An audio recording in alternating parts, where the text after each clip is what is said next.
to shed the light on some of the great stories within our sport, maybe not as much from the household names, because in every corner of the continent, perhaps the world, in sportsman drag racing, there are people whose stories deserve to be told, that are unique, that are rich, and we've done our best to move in that direction recently. And you may remember discussions with Scotty Bodmer or Mitchell McKinney or James Wester and a few others.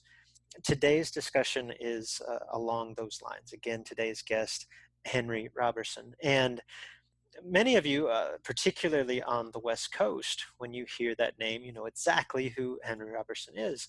Some of you listening on the East Coast or elsewhere in the country, you're like, Henry Robertson, who the hell is that, right?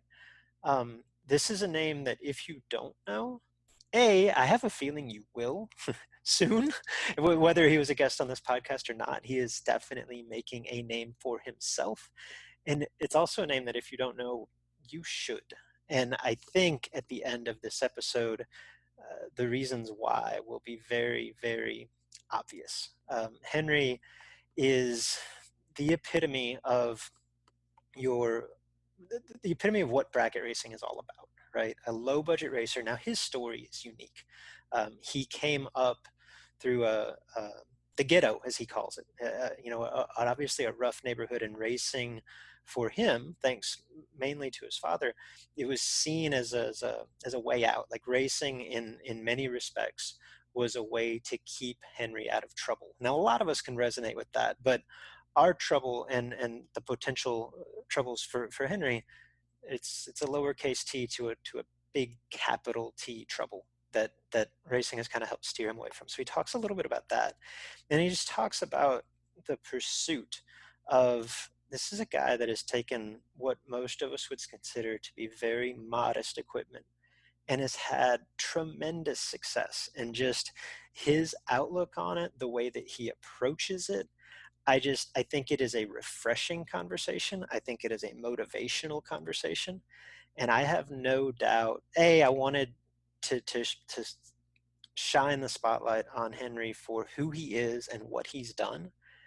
And I also have no doubt that he's going big places within our sport if the timing is eloquent and he continues to pursue it with the vigor, with the passion, with the drive that he has today. I mean, this is a guy that's come up from very meager beginnings, who still, I mean, he would not, I don't think he would share this on the air, but prior to our recording, he was talking about he's working 2 jobs. He's working 18 plus hours a day, 5 plus days a week.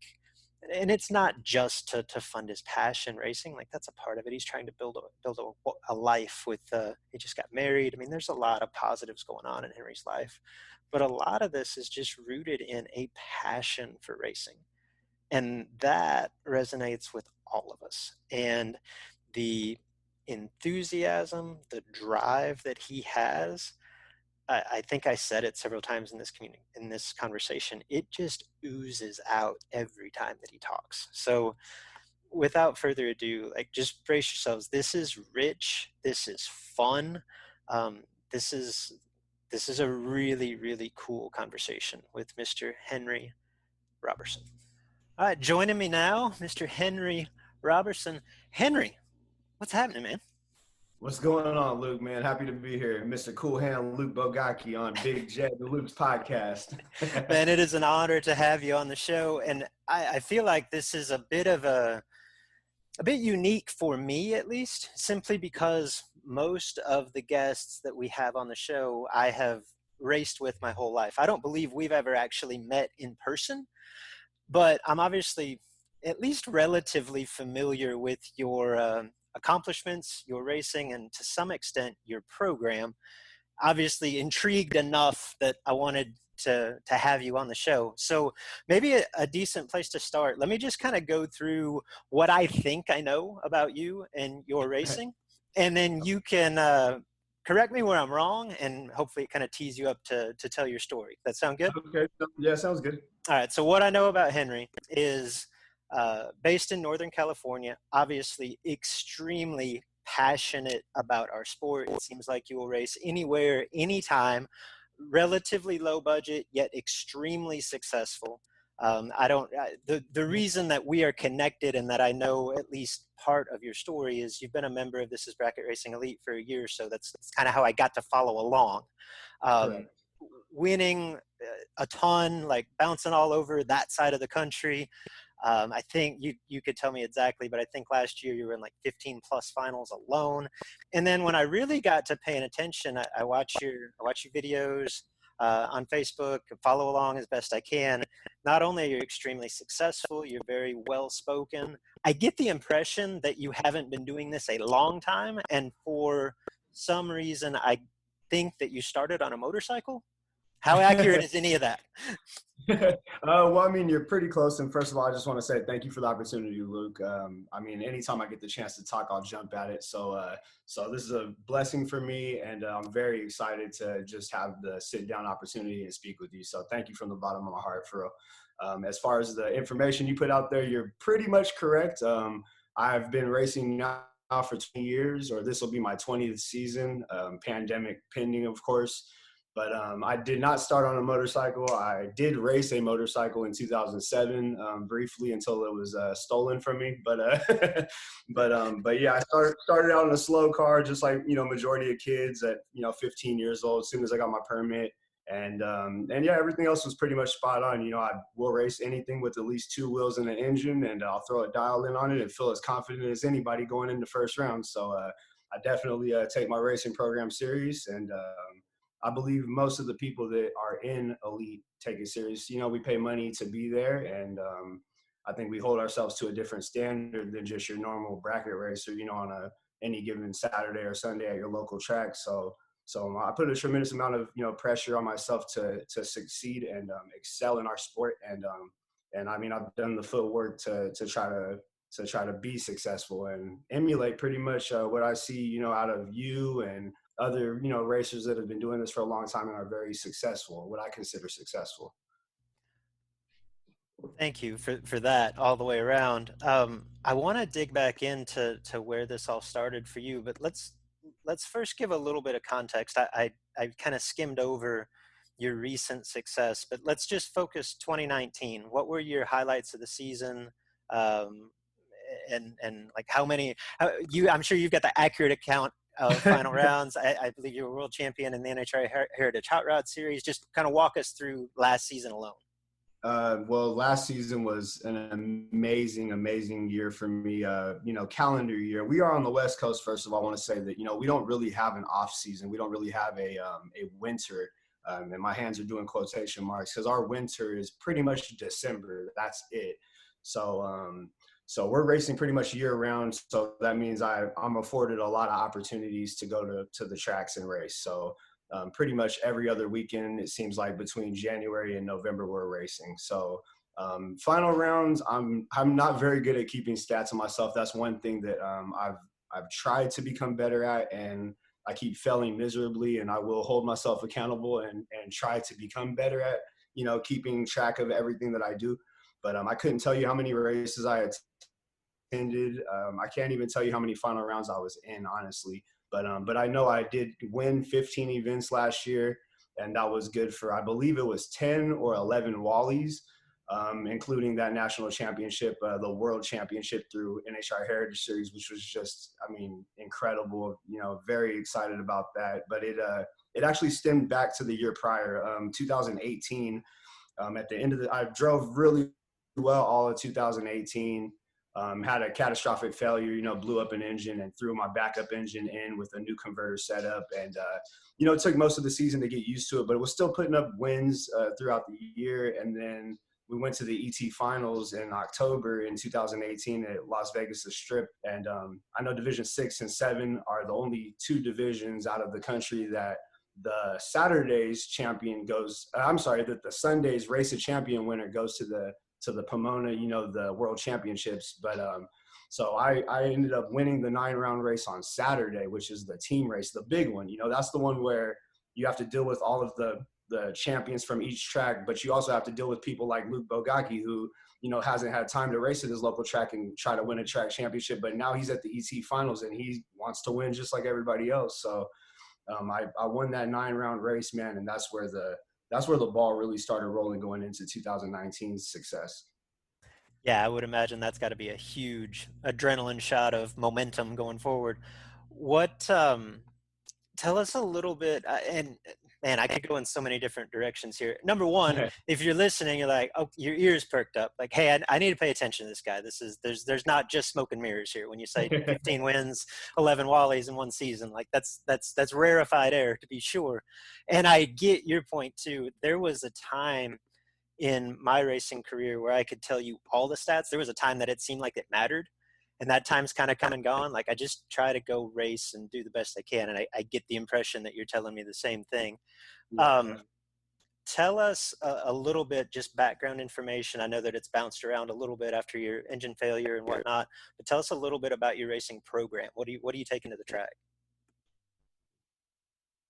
So it's like you said, it's low budget. I don't have a lot of money, man. I've never had a lot of money. I didn't come from money.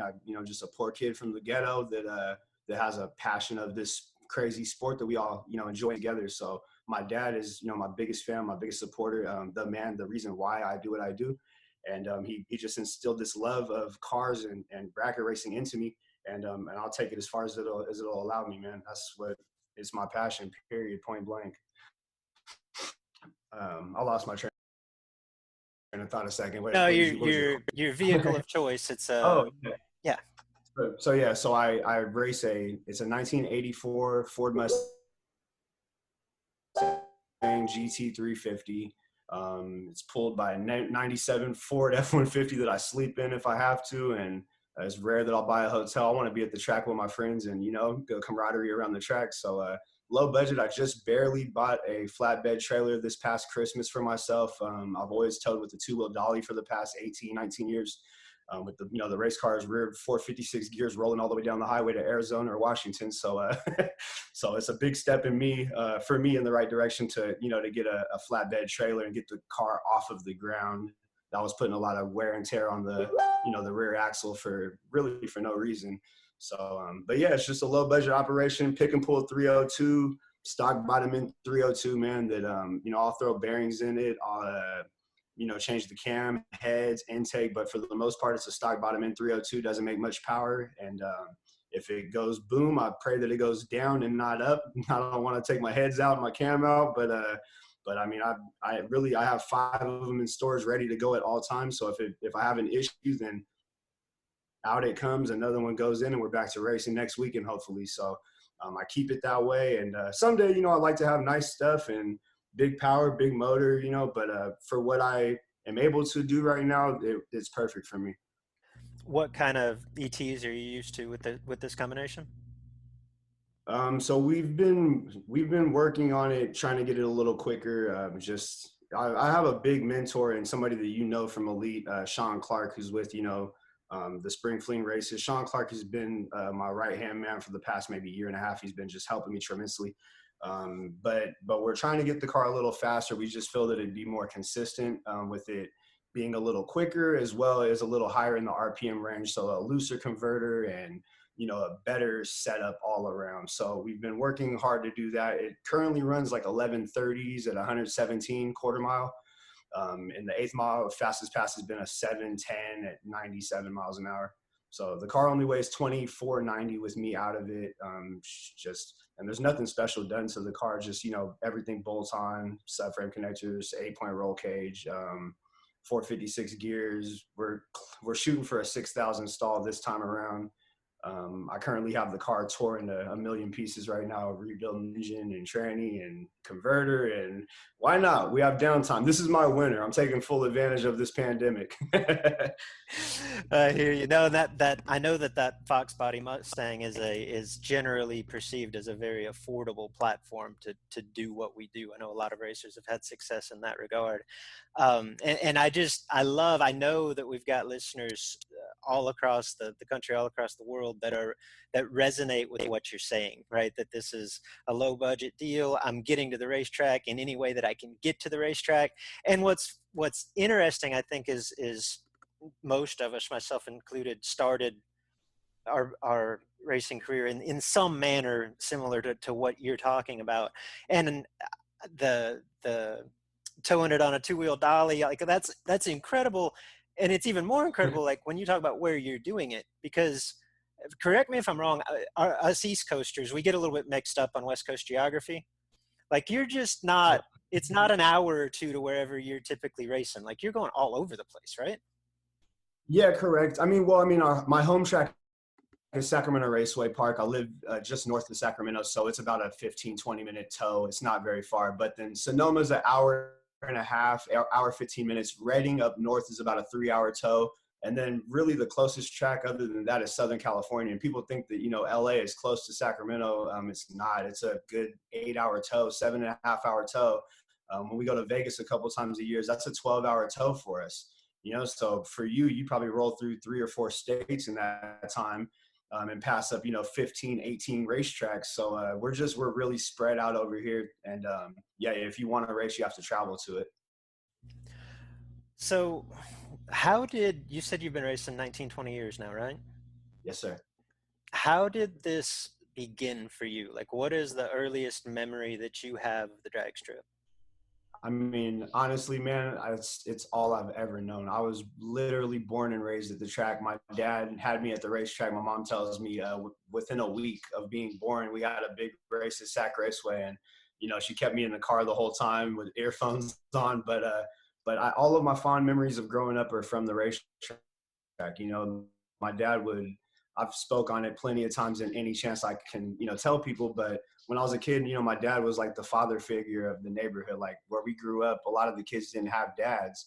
So my dad was the neighborhood mechanic, but he was also the father figure. So, he disciplined other people's kids and try to, put them on the right path. And he showed all of them, that there's another way. You don't have to go to drugs. You don't have to go to violence. You don't have to go to gangs. Like, you can come to this racetrack with me and check out the cool stuff you're able to do. You can go to school and race cars, and there's other things out there for you. Being where we're from, a lot of people didn't get the chance to see that. So my dad was a great father figure for everybody, and me included. I had to share my dad with 20 other kids, but we would stuff inside of the motorhome and head to the racetrack an hour and a half late. We'd pull in the gate, and they're at the gate like, hey, tell everybody we can start the race. Henry Robertson's here. We can go through first round now. He's finally here. And but yeah, Dave Smith's the owner of Sacramento Raceway Park, and it's his property. He lives on Sacramento Raceway Park. It's his small business.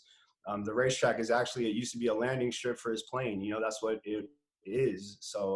So I would eat food out of his fridge and swim in his pool, play basketball in his court, and it always felt like home to me. They've treated me like family for the past 30 years that I've been alive. So I really appreciate the Trimps and the Smith family that own Sac Raceway for doing what they've done for the city of Sacramento over the past 50 years.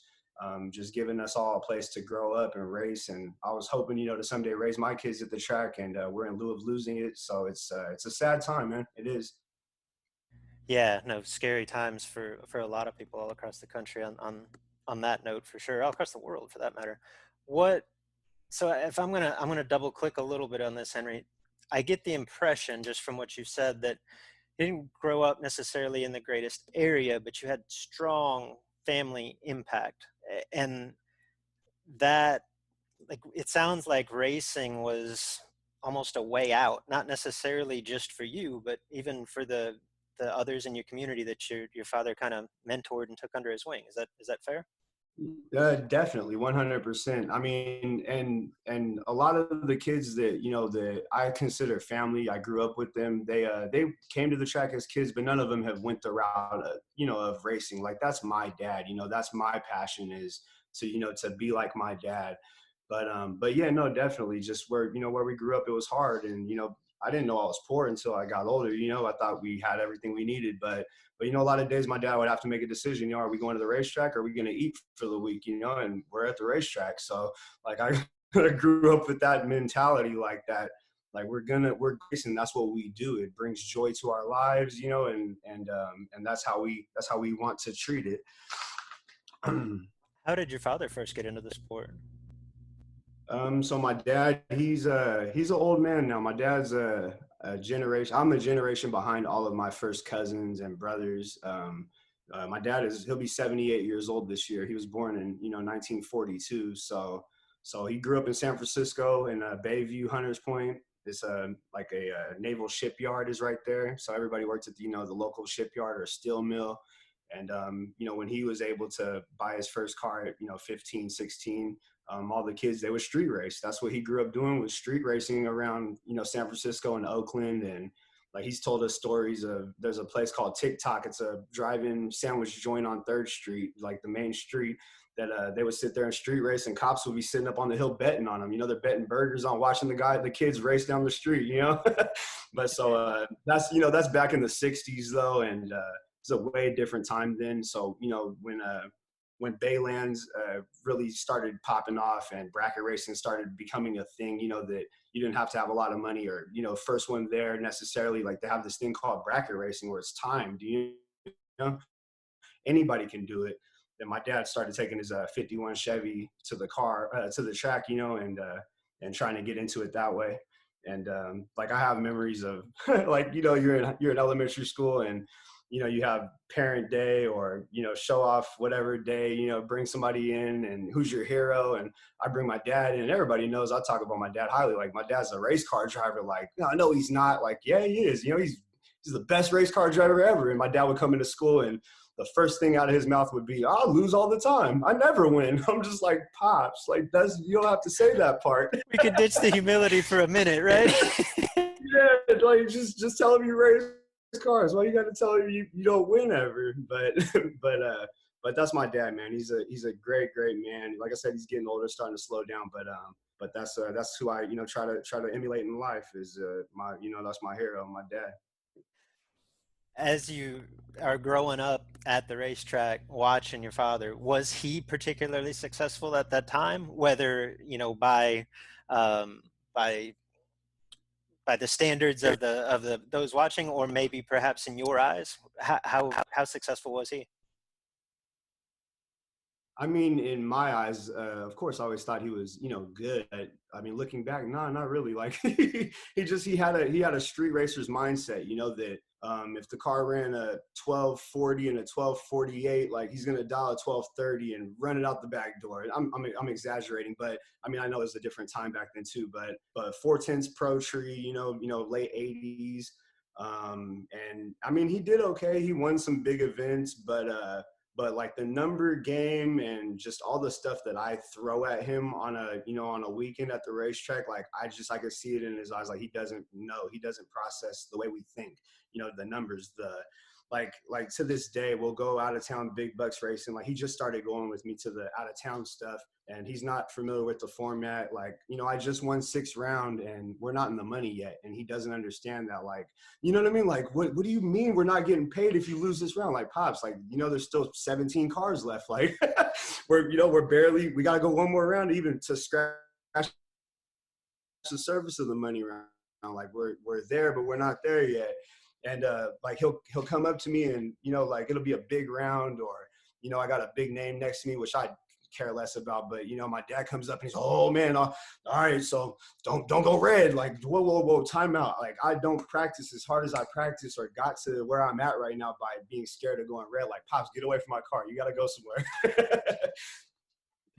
Yeah, no, I hear you. And actually, we've got that part for sure in common, because like, I grew up at the track with my father, who I looked at and look at as my mentor, my hero, and obviously the man that instilled a passion for racing in me, and who taught me everything that I knew getting started, at least in the sport.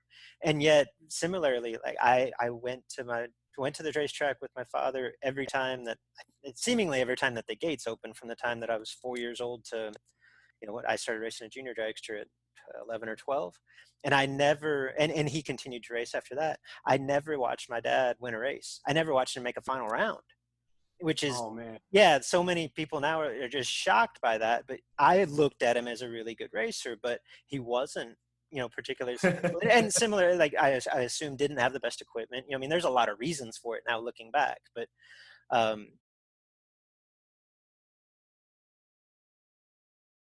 my instance, that made my early success like even that much more special because it was I knew how hard he had worked for it, and just to see the look in his eyes when I had success. Like, have you had similar moments to that with your father?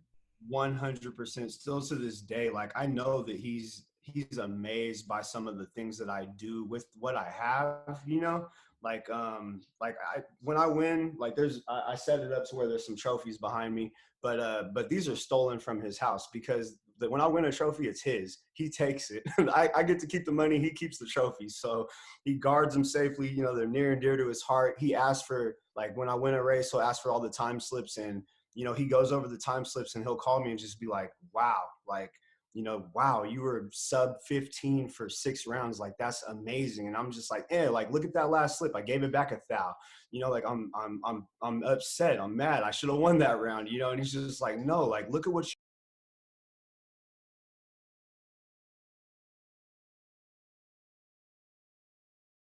you know, tremendous amount of pressure on myself to perform. But in the moment, like when I'm going rounds, like it's a very stress-free day. Like I know what I'm supposed to do. I have a goal in mind for every round. I have, you know what I'm saying?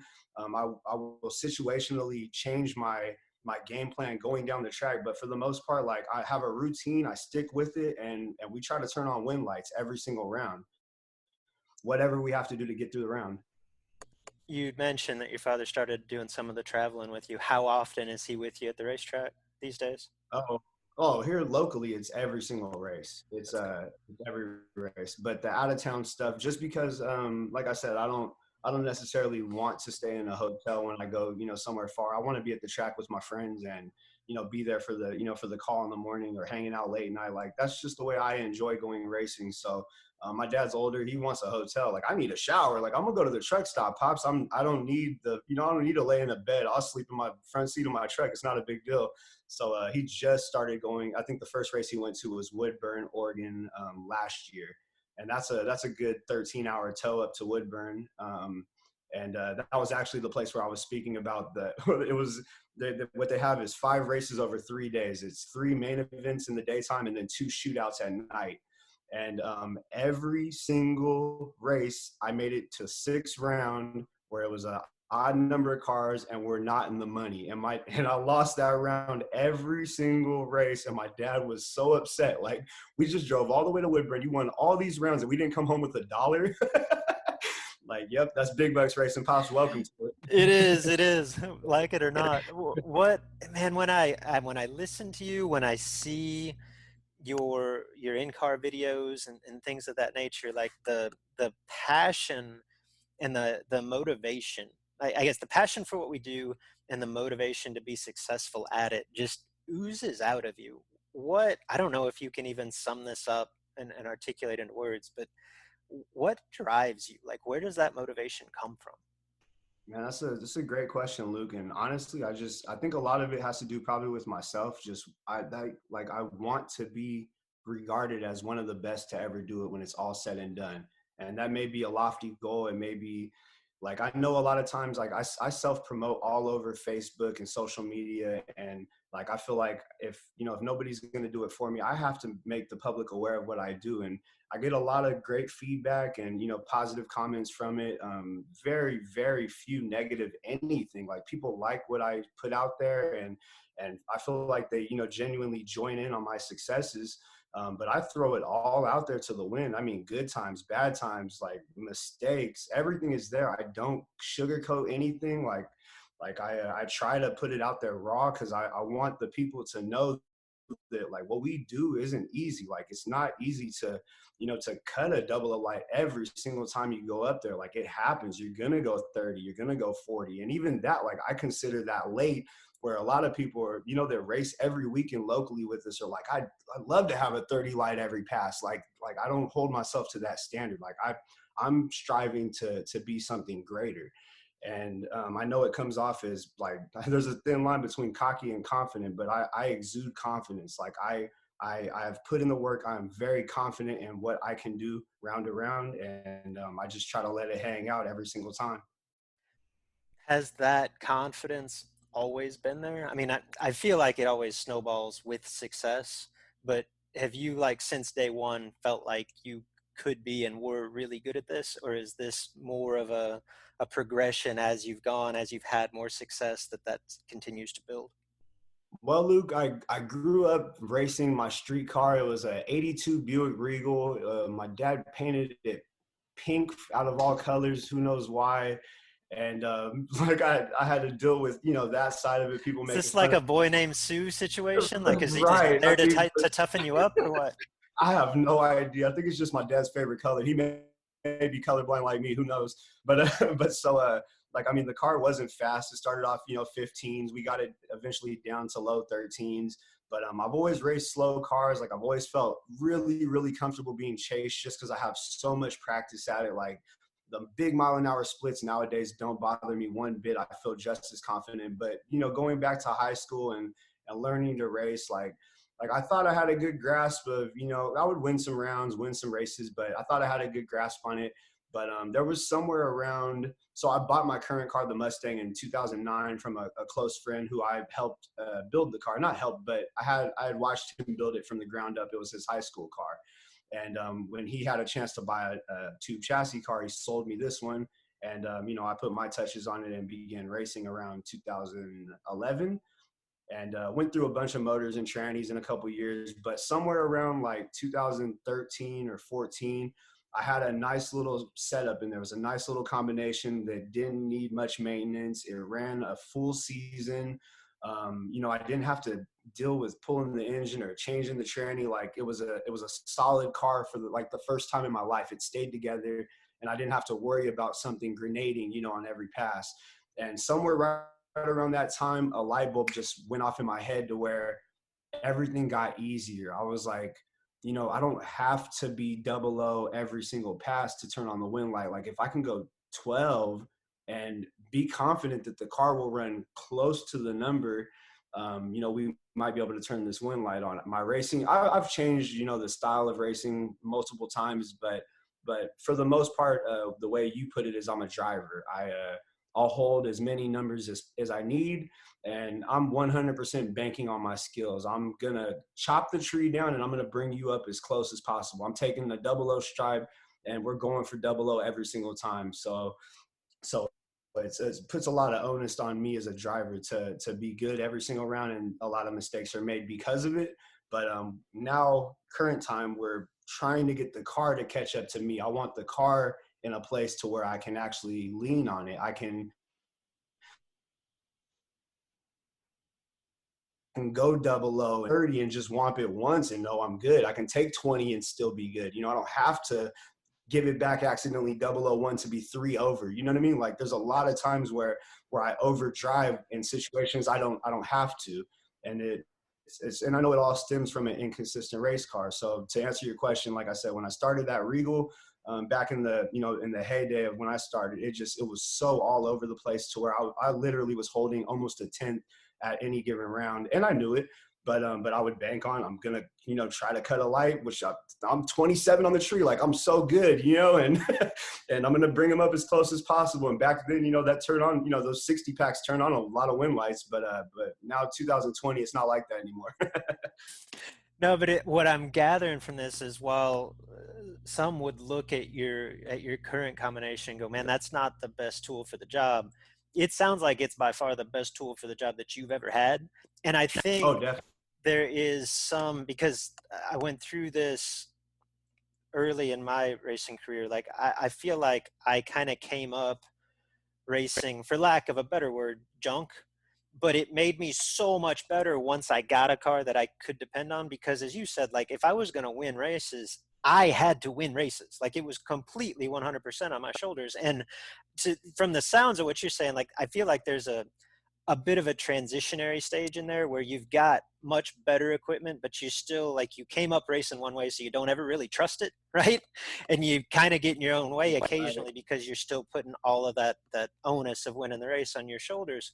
But long term, when I look back, like I think I'm a considerably better driver today for those early years, for having to learn that way. And just from kind of the gist of what I get from from your words, you're saying a lot of the same things. Is that fair? No, definitely. And I mean, I like right now thinking of my race car, like I feel like I have a great tool. It is a sharpened butter knife. You know, when I show up to the gunfight, me and my sharpened butter knife we have as good a chance as anybody showing up here. So don't take it the wrong way. Like it may be, you know, low budget and not the best equipment, but it does do well for my expectations. It does what I need it to do in the most part. But like I said, me and Sean have been tuning and changing stuff and trying to make it better. And you know, when I go 60 foot throughout, you know, maybe 15 passes on a weekend, and it's only varying like 1.5, I'm ecstatic. Like 1.5 is amazing, and Sean's like, no, like it can be better. And I'm still trying to, you know, get to the point where I'm looking at the 330, you know, numbers from, you know, over those same 15 passes, and I'm seeing a variance of 2.5, and I'm ecstatic. Like we got a deadly race car, and it's like, no, like it can be better. So we're trying to make the car better as best as possible, and just give me a better chance of going rounds. Just like you said, that I would like to lean on the car. But even in this past, basically since January 1st, we went to another new converter, a 8-inch billet. It was supposed to be a 5,000 stall setup, a DMP Matt Bricks converter out here local, and it's once again took another step in the right direction. It's looser, and it's staying up in the power band a little better. We still have a good dip on the hit and a nice, probably maybe 1,000 drop on the 1-2 shift. It's a power glide. But we're trying to loosen it up even more, trying to bring it up in the power band even more, so it stays, you know, just more consistent throughout the full day of racing. But this year I would consider the car being the most consistent it's ever been. And I feel like, just between me and you, I feel like as soon as I, like, oh man, it just went, you know, we're racing mostly quarter mile. So man, I'm looking at the 8th mile, and oh man, it's been within 4th thou all day. You know, we're in the 4th round, so 6 hits has been within 4th out of the 8th mile. As soon as I dial hard, it slows down too. You know what I mean? Like, so I still have trust issues with my equipment, to where I know if I would have been holding to like I normally would, that wind light's turning on unless I give it back a thou. Yeah, absolutely. All right, I wanna come back, circle back, and double click on a couple of things, Henry. And again, like I'm kind of familiarizing myself with your story as you go. I feel like I've kind of highlighted some of the commonalities between your experience and mine, and there's obvious, while those are there, there's obviously some things that I can't resonate with in your life, and that's more what I want to touch on now. Like, I have no idea what it was like growing up in the ghetto. Like, what, take me through, like, what was that, what is the ghetto when you call it the ghetto, and how has maybe some of the things that you've seen or lived through shaped, let's not go too, big picture, but shaped like your outlook on competition? Got you. Well, I mean, I consider the ghetto just a, you know, a community of less than wealthy people. So we have a, you know, community of people that really don't have any money, don't have any jobs, there's no money flowing through the neighborhood. All you have is, you know, bad stuff surrounding you. You have people that are, you know, gangbangers and drug addicts, and you know, you got the hustlers, the ballers, the people that are selling the drugs, you know, with fancy cars and money and women and prostitution. And like, this is stuff that, like, me and my friends, we all grew up around. Like, it's normal to me, but I understand 100% when I show up to the racetrack, like, nobody knows my backstory, nobody cares where I came from, you know what I'm saying? And I honestly, I would upplay it as a young racer. Like, when we would go to the EC finals, let's say it was 2005, we went to Arizona for the EC finals. I'm in my pink Regal, and you know, it's 3rd round of Race of Champions, and I'm a nice guy. I'm friendly. I love talking with people, but I'm gonna upplay this. So when I go shake my opponent's hand, I'm gonna throw dubs on it. How you doing, man? What's going on? I wish you good luck. I got my gold grill shining, my chains hanging out, got baggy clothes on. Like, I got this guy thinking, what is he doing here? Like, he's in the wrong place. He took the wrong turn and ended up at the wrong place. And in my head, I'm thinking, you know, I'm going 00 and dead on, so you better bring it, because I'm going to bring my A game every single time. You better bring it. But no, I think it's definitely shaped just the man I am. Just like I said, that, you know, I've grown up to where my mom and dad are still together too. They've been together since '78. So, 42 years they've been together, and they are, just a true definition of love. And I mean, they fight and bicker, and they may hate each other, but that's what relationship is, a real marriage is. And but they've shown me how to be compassionate and how to respect people and how to be, appreciative of everything that I've been afforded in my life. So, when I have opportunities to showcase that, like I always am very thankful for my parents because I know that they've instilled those values in me. But just where we're from, though, man, I mean, it was rough for sure. And there's a lot of kids that I grew up with that aren't here anymore or dead or in jail, and that easily could have been me. And I'm very thankful that, I have chosen the path I have with my parents' guidance, that it could have went, totally to the left easily. When I think back, like, I don't know that I've ever been anywhere that I felt more welcomed, more accepted than I always have at the racetrack.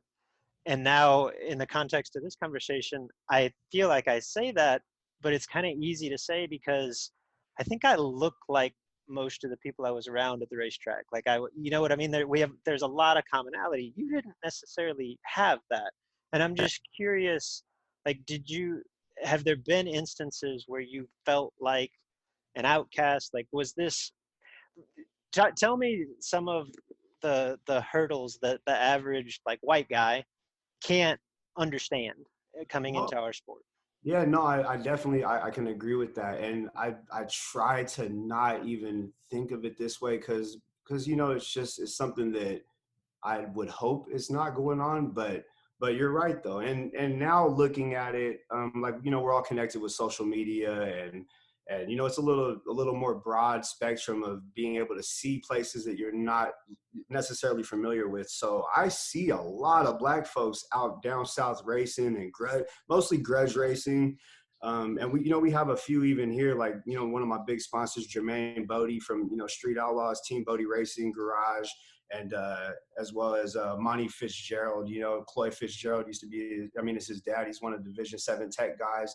Like, these are black folks from the West Coast that are big in grudge racing. But as far as bracket racing, like, there's not too many, black folks, I feel like, across the nation that really take it really, really serious. So growing up and going to the track and stuff, like, my dad was that guy. Like, he's the bracket racer, that everybody knows and loves, but I see that, and I don't want to say that I felt any type of way about it, but definitely, like, it's it's a tip of the cap because I do put down for my community. So everywhere I go, I don't say I'm from Sacramento. I'm from North Highlands. So my little friends and people that I grew up in our community, like, they always know I will always put on for my city. Like, oh man, he's out there repping North Highlands, and and sky's the limit, man. Because one day I'd love to, reach back and bring some people up with me. Absolutely. What is the I know it's so difficult to pinpoint because it's always fluid, and for most of us it seems like that finish line is years and years down the road. But what is the end goal? Like, what is the dream situation for you in racing? Ooh, man, that's a tough one because like you said, there's a lot of ways you can go, and like for me, I really just enjoy the competition. I enjoy the camaraderie of being at the track. If money was no object, I would literally own a motorhome or a toter home and a stacker trailer with a couple way faster cars than I have now, and a top bulb and a bottom bulb, maybe a foot brake car, and I would just travel the country and race. Like, that would be my ultimate dream, but a realistic dream is that me and my lady are, I just got married in January, so we're working towards, getting our family started and buying a house and all of that good stuff. But she from day one, we've been together almost 9 years. From day one, she's kind of understood that, like, this racing thing isn't just a hobby. Like, it's kind of his life. Like, I don't understand it, but I accept it. So she's on board with when I speak about, I want to get established here in Sacramento, have a house, but I would love to buy a second home in North Carolina or Tennessee, somewhere that I can, fly to, have a setup ready to go, race, whatever, or if you want to come, great, pack the kids, let's go, but I think she kind of, like, understands that my goal is to have a secondary home back east somewhere where they're racing legit all the time. and where I can bounce back and forth pretty regularly. And that's really more of a goal for maybe within the next 10 years, not just an end goal. But as far as an end goal, man, like I said, I just want to be regarded as one of the best to ever do it. And between now and the time I pass away, there's a lot of racing to be done and a lot of time to to manage as far as working towards that goal. What to this point in these 19 plus years of competition, if you could pinpoint one, and I hate to even ask this question because I hate to get asked questions like this because I never nothing ever just jumps to mind. But if you had to single out one greatest memory from the racetrack, is it that 2018 ET finals or is it something different? Um, Man, yeah, that's a loaded question for sure. And honestly, it probably, I mean, that's a big one. There's multiple. Like you said, this is a hard one, but I would really look back to my very first Wally. My very first Wally win was 2008. I was in a different Mustang that I used to drive on the street, and we called it the Winner because it was just a flat out nasty winner. It did its thing, and I won a lot of races in that car. It was ugly, and but it was the middle of summer, and I remember me and my dad, after we talk about Wallies, and my dad never won a Wally, of course, and he understood that I've expressed that's what I want. I want a Wally. At this point, I've been racing for 6-7 years, just going through engines and trannies and issues and problems, and this winter held together for us for a majority of the time. And it was a national open at Sac Raceway. And when I turned on that final round win light, me and my dad just stood on the starting line crying like little 10-year-old girls, just hugging each other. And that's I would assume that most of my fond memories are, with my dad being at the track with me on a successful day of racing. And I thank God that I'm able to say that, because a lot of people don't have their dads around, man. And I'm very fortunate and blessed to still have mine. Yeah, for sure. That even just the way that you tell that story, Henry, it makes me feel like I was there, and I can feel some of that raw emotion coming through. That's cool stuff. Yeah, well, definitely 2012. That was the next time I put the car in the winner's circle for a Wally. And this was in my current race car. That was when I had kind of got, the tranny and situation hashed out. I've been through multiple setups, but the car, I think I put it together. I want to say I got it fired up like the night before the 2-day Wally race at Sac Raceway National Open. And I had the night before I had a fuel leak right when I fired it up. The whole car caught on fire, and so I'm putting out the fire and making sure everything's okay. We're going racing tomorrow still, but I ended up winning on Saturday. Late at night finished, and then Sunday morning we come back and I put the car in the winner circle again. We doubled up back to back Wally wins, and that was another one that my like I said, my dad's my biggest fan, but I think somewhere probably around that same time, like he kind of realized like you have it, like you actually have a chance to be really good. And I've, since I started racing with the Regal back in the day, like I'd have people come up to me like, man, like, if you ever get a real race car, like you're going to be a problem. And I'd take that kind of with a grain of salt. Like, what do you mean? Like my Regal's fine. It goes down the track. I don't understand, Yeah, but is this a compliment or not? Yeah. right, exactly. Like next time we line up, I'm gonna knock your head off now, but but like even like Kyle Seipel, he's one of our local big names, and he's known me literally since I was born, just because of my dad and his dad, and I remember me and him lined up. It was at a big bucks event, Governor's Cup, one of our big races. It was the Friday before. It was a jackpot race, $100 buy-in. Usually like $3,000 to win or something like that. And first round, I pull up and I got Mr. Kyle Seipel driving his dad's Healy, and I'm excited. I get excited for big rounds. Like I don't get nervous. I'm excited, but man, I think I drilled him. I think I'm like 005 on the tree, and he's like 32 or something. And we get down there, and I just got cute with the brake pedal and gave it back. He takes the win, I actually would have got there. I front dumped him on accident, basically, essentially. And I'll never forget, though. I'm sitting in my pit, upset. I just lost. There's no buyback. And Kyle comes and finds my pit, And he's like, "Yo, Henry." I look up and he's got this big smile on his face, and he's like, "Did you just front dump me?" I was like, "Man, like I promise it wasn't on purpose," is what I'm thinking. But like, yeah, I sure did. Like I knew I was good on the tree, and I can't believe the wind light didn't turn on. He's like, "Man, you almost had me."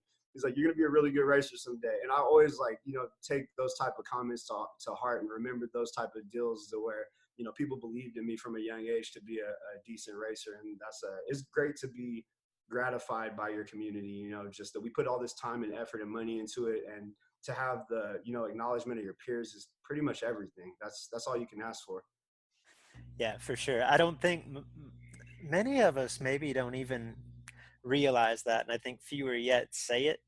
But I think that's really the goal of success for most of us in racing, perhaps in anything, is to just have that um, atonement, like that affirmation from your peers. Be like that realization, hey, you're really good at this, and to hear it from somebody like Kyle, absolutely. Yeah, definitely. Like all these guys that I grew up admiring, around our racing community, like these people that, would just absolutely donkey stomp my dad,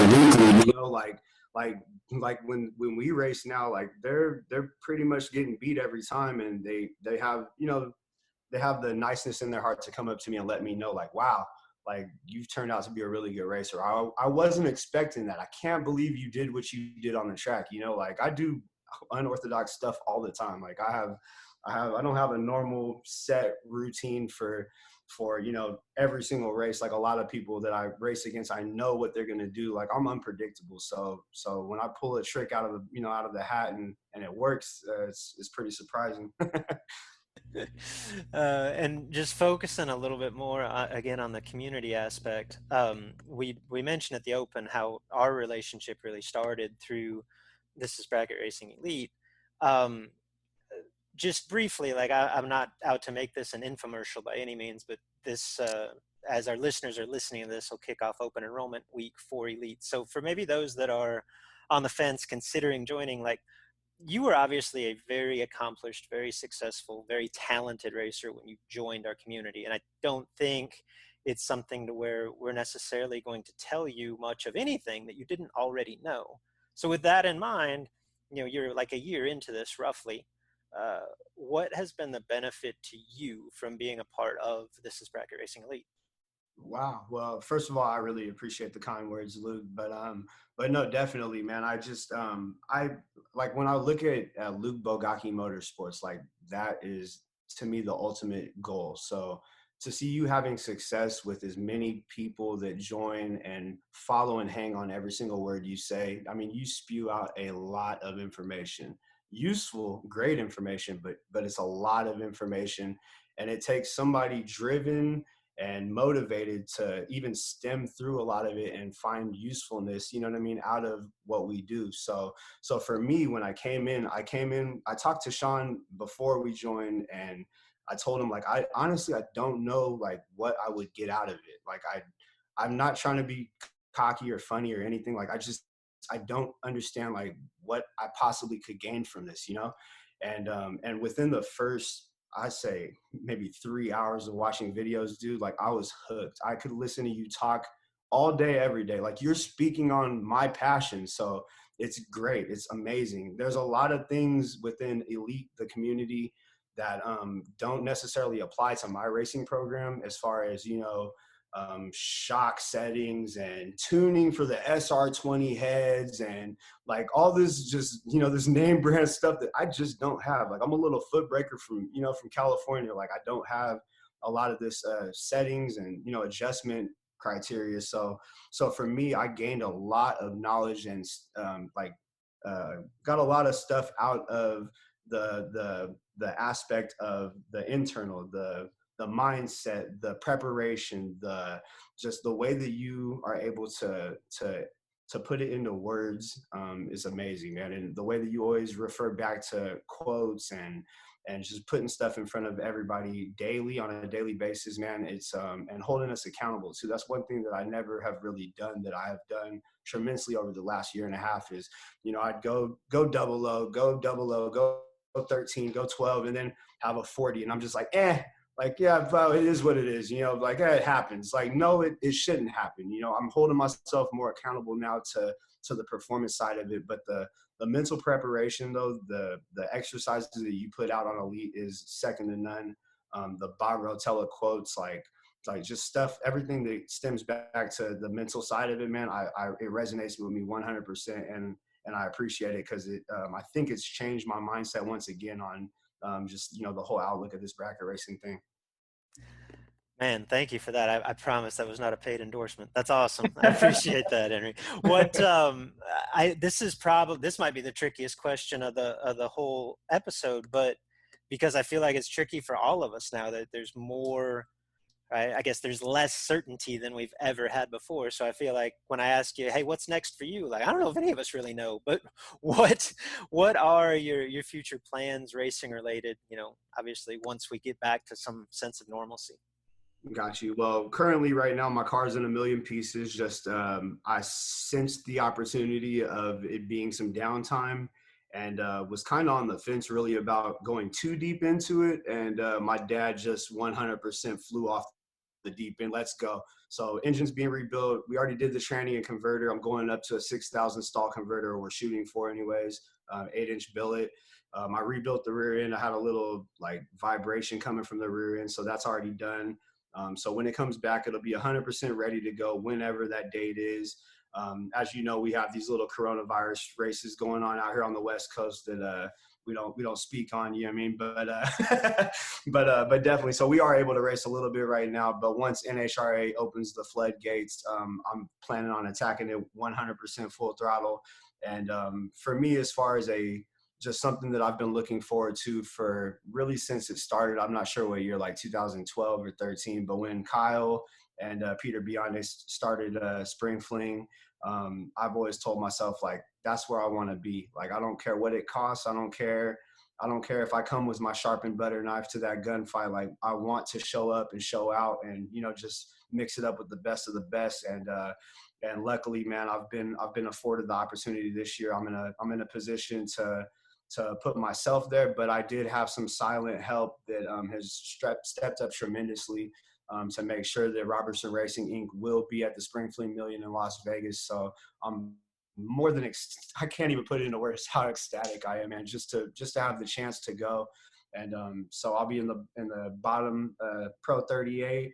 And we'll try to shake it up, man. I look forward to meeting you in person, Luke, and speaking with you in person. And I mean, there's going to be so many people that I'll just be ecstatic to sit down and talk with, man. But it's going to be a great experience, even if I don't turn on one win light the entire week. But I fully plan on going there and knocking some heads off. Man, that is exciting. I cannot wait to see you compete on that stage. That's going to be very cool. And just the way you talk about it, like the enthusiasm and the drive that we talked about earlier, like it's oozing out of every word that you say. It's awesome. For sure. It's going to be a good time, man. I can't wait. As we kind of close this out, Henry, I want to just kind of give you the platform, so to speak, or the stage. I get the impression that there have been obviously racing is an individual sport, right? Probably you seem more humble than most in saying I haven't gotten here all by myself. I assume at the top of that list is your father, but I just want to give you the opportunity to kind of shout out or thank anybody that. And I probably didn't prepare you for this, so you're going to leave people out, I know, but I just wanted to give you the chance here.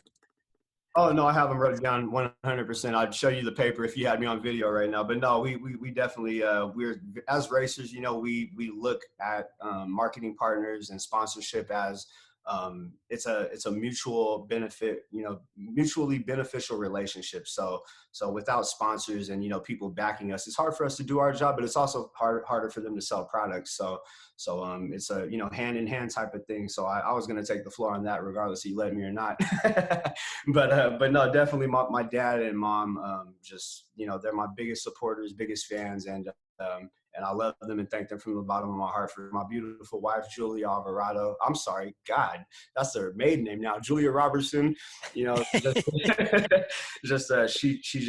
has backed me up from day one on this crazy life that we live. Just this ultimate chase of, just like there's no end to it. Just if I could race every single weekend, I would. and she understands that. And granted, we don't have kids or anything right now, and I expect, some things to slow down and change over the next few years, but racing ain't going nowhere. It'll always be there. And I know she understands that, and I'm thankful for that. But my biggest, sponsors, of course, Sean Clark, man, he's an outstanding dude. We haven't hung out much in person, but we will.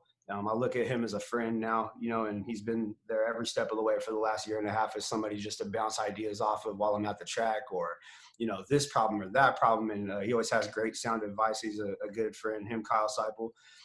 But then we have Jermaine Bodie, TBR Garage, that's off of Street Outlaws. Jermaine Bodie, appreciate him. Mark Freire, Rockland Automotive, that's my main title sponsor. That we need to get the car wrapped, man. The car is just, the sun is hot, Luke. The sun is hot in California. Quote of the episode, man, the sun is hot. Man, the sun is hot. I don't have a garage. I don't have a shop. Like we work on the car out in the conditions, and like when I bought the car was gorgeous. It was beautiful. And just over the years, oh my God, it's gotten ugly. So, and I know Pretty doesn't win races, but she deserves it. She deserves to look better. I always keep her waxed up and butter up the tires, but she deserves a nice wrap, with some great signage of sponsors. I've had people, like, man, if I sponsor you, like, where are you going to put the sticker? Like, there's no room. You ain't got no real estate left. And we always have room for more sponsors. So if you're out there and you want to be involved with Robertson Racing, hit me up online. You can find my contact information pretty easily, and I'd be more than willing to sit down and talk with you. But Bill Huntington, GZ Motorsports, he just hooked it up with that vacuum pump. Beautiful, nice setup. Gets all of the the crud out of your fuel, and I mean it's a good system. I used to have a little oil leak coming from the rear main cylinder, and ta-da, it's gone just from a vacuum pump. So if nothing else, that's a great gain right there. I don't have to wipe down stuff anymore. But Paz Performance, Dennis Paz, he's out of Stockton, California. Not sure if you know Dennis, but he's a well accomplished racer from here on the West Coast. And his daughter Stephanie, me and her grew up racing high school together, just battling all through high school, and they're great people. But Paz Performance, Larry Bryan at Affordable Muffler. I'm sorry, Larry Bryan at NorCal Transmission, does our trannies, and just a good friend. Brian Ford, Affordable Muffler, always has my back. Great guy. And also our newest acquisition, Tim Huck at Beard Mountain.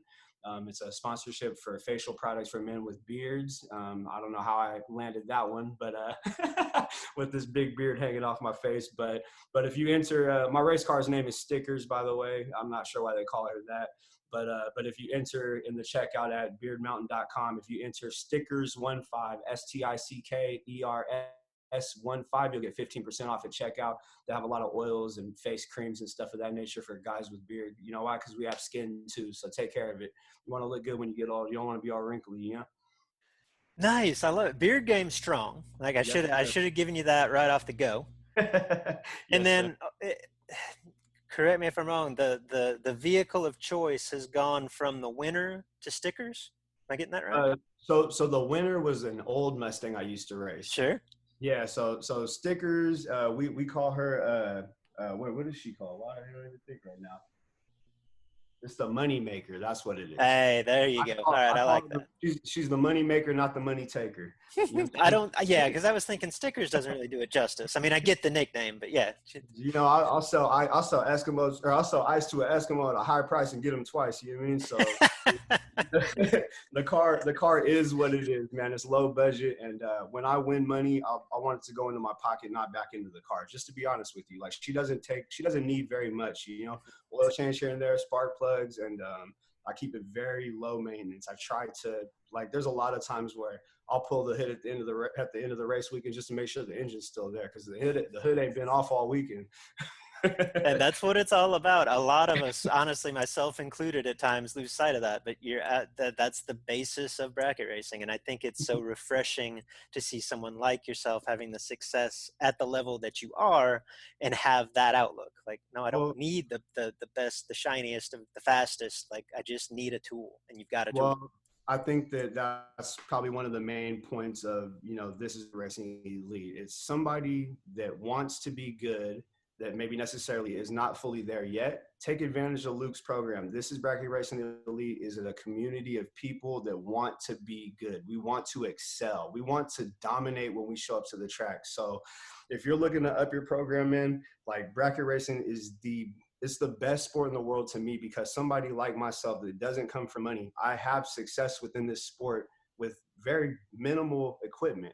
It doesn't take a lot of money to be good in the sport. It takes drive, passion, and a consistency, even within yourself. It doesn't have to be a consistent car, but if you can dedicate time and effort into becoming good, it'll happen. I take people under my wing all the time. If you're willing to listen to what I have to say, just like Luke, if you're willing to really try to be better, that's all I could ask for. Like I look up to you a lot, Luke, just off of what you're doing with this elite stuff and the accomplishments that you had. You know, like I would love to take your place one day or join you, man, for real. Awesome, man. Well, I was gonna give you a hard time about the ice creamed Eskimos thing, but you said that so well, I couldn't have said it better myself. So, any shout outs, closeouts, anything we missed before we wrap this up?